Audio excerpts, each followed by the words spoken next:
All right, let's jump into another deep dive. Today we're taking a closer look at some articles about young Cubans and how they're working to protect the environment.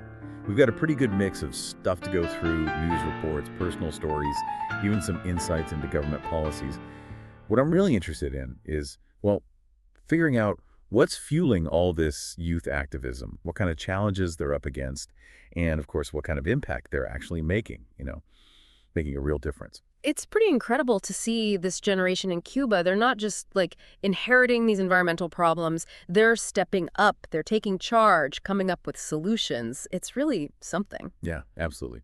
There's this one story that really caught my eye. It was about this beach cleanup in Havana. It was in Medio Ambiente.txt, and they talked about how all these young Cubans got together to clean up the eastern beaches.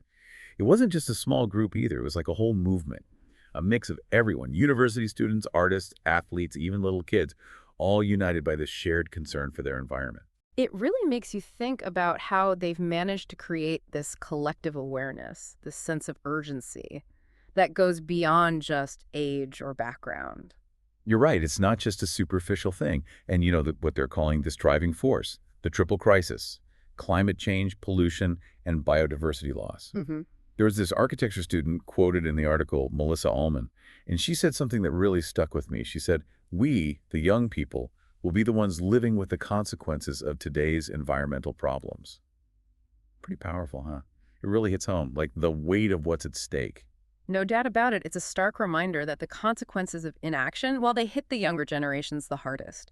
And if you look at the bigger picture in Cuba, La Protección del Medio Ambiente in Cuba, this document explains how environmental protection has been a priority there for decades. It's even part of their constitution, and they have a whole bunch of laws and regulations to back it up. So it seems like there's this two-pronged approach, right? You've got this passionate grassroots movement led by young activists. Yeah. And at the same time, the government's got this top-down approach with a strong emphasis on environmental protection.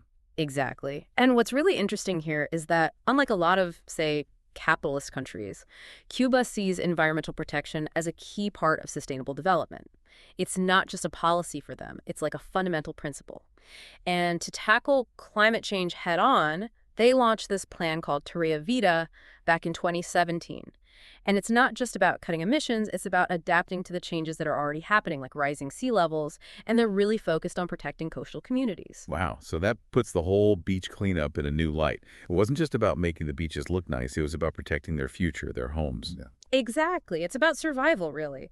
And, speaking of community involvement, there's Patricia Juan Perez. Her work is featured in Patricia Juan Perez. Adolescentes y jóvenes son una gran fuerza para el ambientalismo en Cuba. She's a fantastic example of how these young Cubans are stepping up and leading the charge. Oh, yeah, Patricia. I've heard about her campaign, Menciona por el planeta, Yeah. right? My action for the planet. That's what it translates to. And it's all about giving young people the tools they need to become like agents of change in their communities. And the reach of this campaign is impressive. It's supported by UNICEF, and it's not just limited to Havana. It's engaging young people all across Cuba. Patricia's got a really strategic approach, too. It's not just about raising awareness. It's about giving these young people the resources they need to make a real difference. So it's more than just cleaning up beaches. It's about creating this network of young environmental leaders who can make a lasting impact. That's amazing. Exactly. As Patricia's pointed out, these young people have the potential to be a driving force for environmentalism in Cuba. They're open to new ideas. They're full of energy and enthusiasm. It makes them incredibly effective advocates. Yeah, and they're not stuck in those old ways of thinking. They're ready to innovate, come up with fresh solutions. Yeah. It reminds me of that snorkeling project we were talking about earlier. Tú también puedes ayudar con snorkelin. It's such a simple idea, but so powerful. I know, right? It's like a ripple effect. Their passion and commitment are creating these waves of change, and it goes way beyond just cleaning up a beach. It's really inspiring to see, but let's be honest, it's not all smooth sailing for these young activists, is it? I mean, they're up against some serious challenges. La Protección del Medio Ambiente en Cuba. That article mentioned a policy, Decreto Ley Gestión de la Zona Costera No. 212. It's basically a law designed to protect coastal communities from rising sea levels and extreme weather events. But from what I understand, putting this law into action is proving to be a real struggle. Yeah, the biggest hurdle is changing people's perceptions. A lot of Cubans living in coastal areas, they just don't see the risk as immediate or serious enough to justify relocating. It's human nature, to resist change, especially when it means leaving your home. And The statistics are pretty alarming. The article mentioned that 121 out of 272 coastal settlements in Cuba are expected to be impacted by rising sea levels. That's potentially over 34,000 people who could be displaced. That's a lot of people. It's a sobering reality, no doubt. But it's important to remember that the Cuban government is actively working to address these challenges. And they're not alone. They have the support of the UN system. It's not just about financial aid either. The UN is providing expertise, helping them develop strategies to combat climate change. It's a real collaborative effort. So there's reason for optimism then. Oh, absolutely. Education and awareness raising are crucial, especially among young people. It's about creating this culture of environmental responsibility, helping them understand the challenges and empowering them to take action, and fostering a sense of hope that their actions can make a difference. Speaking of taking action, there's this really cool story in Jóvenes cubanos desarrollan Proyecto Medio Ambiental in Trinidad. It's about these young people who are literally diving headfirst into the problem. They've got this project called también puedes ayudar con snorkelin, which means you too can help by snorkeling. It's a brilliant initiative. They're cleaning up the seabed around Trinidad, not just removing trash, but also raising awareness about pollution and the damage it causes. And get this, they've managed to get support from Havana Club International. Now, that's what I call a win-win. It just goes to show you. Effective environmental action, it takes everyone working together, grassroots movements, government policies, businesses and communities all chipping in. It's a team effort. It's really inspiring to see how these young Cubans are taking ownership, stepping up to protect their environment. What I'm finding really interesting is how deeply connected environmental protection seems to be with their culture. Like, it's not just a policy. It feels like it's ingrained in their values. Yeah, I see what you mean. And it's reflected in their approach to environmental education, too. It's not just about, memorizing facts. It's about building a real connection with the land, a sense of responsibility for its well-being. Right, exactly. Speaking of education and responsibility, remember that Red Juvenil Ambiental de Cuba, we mentioned earlier, the Cuban Youth Environmental Network, there was this article, Cuba, ¿Qué es la Red Juvenil Ambiental y cuál es su misión?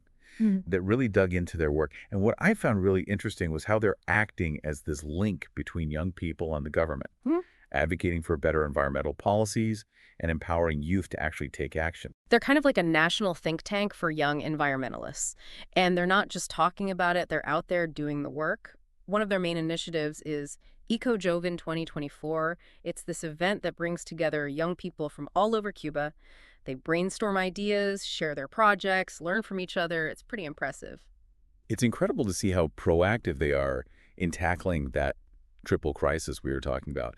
What were some of the things that stood out to you about their work? Well, one thing that really struck me was their emphasis on building resilience to climate change. They're working on so many different fronts, helping communities adapt to rising sea levels, promoting sustainable agriculture, protecting biodiversity. They really get it, All these issues are interconnected. Yeah, it sounds like they're taking a really holistic approach, not just treating the symptoms, but getting to the root of the problem. Exactly, and that's so important in a country like Cuba. They face a lot of economic challenges, so they can't just throw money at the problem.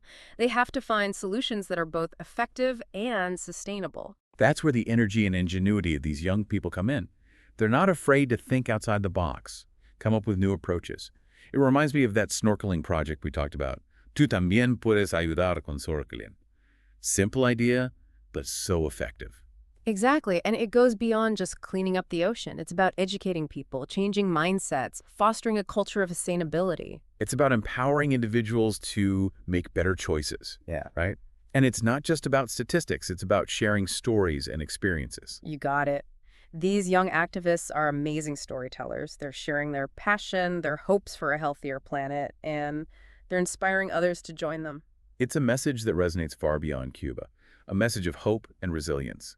And it's a powerful reminder that even small actions can make a difference. It's true. Every little bit counts. It's a reminder that we're all interconnected. Our choices today have consequences for the future. As we continue to explore the work of these young Cuban environmentalists, I'm curious to learn more about the collaborations and partnerships that are helping them succeed. It seems like they're really emphasizing teamwork, bringing together different perspectives. It really does feel like a collective effort, everyone working towards a common goal. Yeah, collaboration is key, both within Cuba and internationally. La protección del medio ambiente en Cuba. That article pointed out how the Cuban government is actively partnering with the UN system. They're working together on so many things, strengthening environmental planning, promoting sustainable land management, developing strategies to combat climate change. It's a really smart partnership. They're both bringing their expertise to the table. It makes a lot of sense, especially when it comes to sharing knowledge and best practices, right? It's about learning from each other, finding solutions that actually work. Exactly. And these collaborations, they go beyond just government level. We're seeing partnerships between young activists, local communities, businesses, even international organizations. Remember Patricia's campaign Mi Acción por el Planeta? That's a perfect example of how young people are bringing everyone together. And of course, that partnership between the snorkeling project, Tú también puedes ayudar con snorkelin, and Havana Club International, it shows that effective environmental action, it takes a village. It's so encouraging to see all these different groups recognizing that shared responsibility that we're all in this together. Absolutely. And we can't forget about education and awareness raising. La protección del medio ambiente in Cuba. There's this really powerful call to action there. It's directed at environmental promoters. It's urging them to really listen to local communities, understand their needs, and empower them to be part of the solution. It's not about forcing solutions on people. It's about working together. Right, creating change that actually benefits everyone, that's sustainable in the long run. Exactly. And that brings us back to you, our listener. We've explored these amazing stories of young Cubans working to protect their environment. But what does it mean for you? How can these stories inspire you to take action in your own community? It's a good question. What parts of these stories really resonated with you? Maybe it's about finding ways to get involved locally, joining an environmental group, volunteering for a cleanup, even just making small changes in your daily life to reduce your impact. Every little bit helps. It's true. It's easy to feel overwhelmed by the scale of these environmental challenges, but these stories remind us that we all have a role to play. And what we're seeing in Cuba, it's not unique to them. Climate change, pollution, biodiversity loss, these are global problems. But these young people, their passion, their creativity, it gives me hope. They're proof that we can build a better future, but we have to work together. Their stories are a call to action for all of us, a reminder that we can make a difference. So let's be inspired by their commitment. Let's find ways to create positive change in our own communities. Absolutely. Let's be the change makers, the innovators, the ones who protect our planet. That's a great note to end on. So until next time, keep exploring, keep learning, and keep diving deep.